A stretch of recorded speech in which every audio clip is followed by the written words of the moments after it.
Samsung's new Galaxy Watch Ultra 2 is here, but can it outperform Garmin's latest Venu 4? These are two of the best premium smartwatches you can buy, but they're built for different users.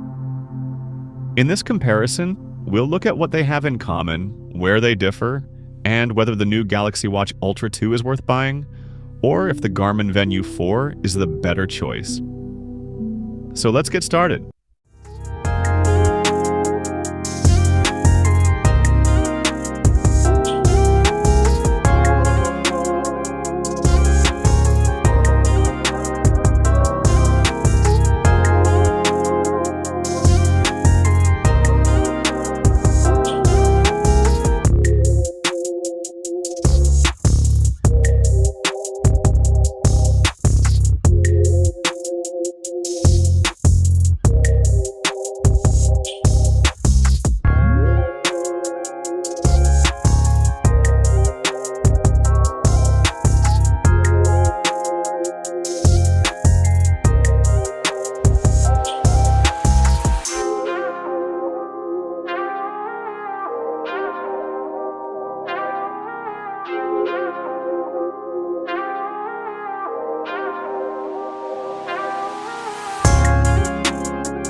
If you want the best all-around smartwatch with Galaxy AI, Wear OS, Google Apps, LTE, and a premium smart experience, the Galaxy Watch Ultra 2 is the better choice. But if you're already using a Garmin watch or your priority is long battery life, Garmin's advanced training metrics, and reliable fitness tracking, the Garmin Venu 4 is the better fit. Overall, the Ultra 2 is ideal for users who want a powerful smartwatch, while the Venu 4 is perfect for those who focus more on fitness than smart features. Thanks for watching. I hope this comparison helped you decide which smartwatch is right for you. If it did, don't forget to like the video, subscribe to Smartwatch Radar for more smartwatch comparisons, and I'll see you in the next one.